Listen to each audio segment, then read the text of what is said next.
네, 그러면 여기서 오늘 정상회의 결과에 대해서 일본과 중국의 시각은 어떤지 알아보겠습니다. 네, 취재기자 연결합니다. 김중배 기자. 네, 조금 전 한일 중 정상회의 기자회견에서 나온 아베 총리 발언을 보면 이번 3국 정상회의 등에 임하는 일본의 전략을 엿볼 수 있었습니다. 세 나라 사이에 협력하기로 한 부분은 비중 있게 소개하고 갈등하는 현안에 대해서는 언급을 피했습니다. 아베 총리는 한일 중 FTA, 즉 자유무역 협정 등을 통한 경제 협력의 필요성을 강조했습니다. 또 환경, 재해 방지 등 분야에서 협력을 하기로 합의한 것을 기쁘게 생각한다고 말했습니다. 그리고 내년 일본이 3국 정상회의의 의장국을 맡게 된 사실을 강조하고 3국 정상회의가 3년 반 만에 열리며 정상 궤도에 올라선 것을 긍정적으로 평가했습니다. 반면 아베 총리는 군 위안부 문제, 남중국해 문제 등 한국, 중국과의 사이에 걸린 쟁점 현안들은 구체적으로 거론하지 않고 이웃 사이에 어려운 문제가 있을수록 정상 간의 대화를 해야 한다고 말했습니다. 결국 이번 한일 중 정상회의 개최가 아베 총리의 약점인 한국과 중국과의 외교에서 이룬 성과임을 강조한 셈입니다. 갈등 현안을 언급하지 않은 것은 결국 정상회담의 성과를 부각하기 위한 포석으로 보입니다. 일본 언론도 큰 관심을 보였습니다. 일본 공영방송인 NHK는 한일 중 정상회담 후 공동 기자회견을 동시 통역으로 생중계했습니다.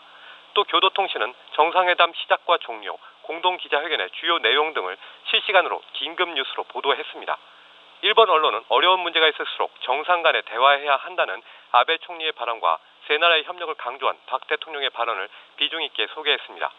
특히 박 대통령이 세 나라 사이의 협력을 강조한 건 한국이 중국 쪽에 치우쳤다는 인상을 불식하기 위한 것으로 보인다는 분석도 나왔습니다. 네, 중국의 리커창 총리, 아베 총리와는 달리 과거사 문제를 언급했는데요. 잘못된 역사인식을 되풀이해서는 안 된다, 이렇게 말했죠? 예, 그렇습니다. 중국은 이번 정상회의를 통해 소원했던 대일 관계를 정상화하기를 기대하고 있습니다. 하지만 역시 걸림돌은 일본의 과거사 문제입니다.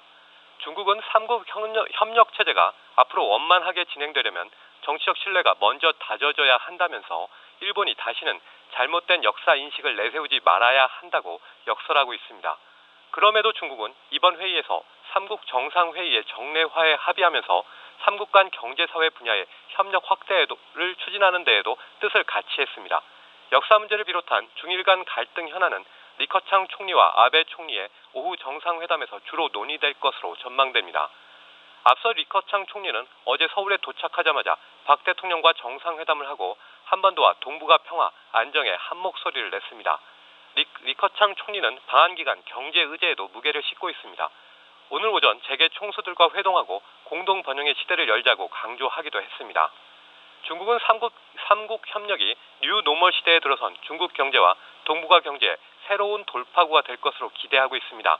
특히 중국은 리 총리의 방한 기간 한중일 자유무역지대 건설과 역내 포괄적 경제 동반자 협정, 즉 RCEP 추진에 역점을 두고 있습니다.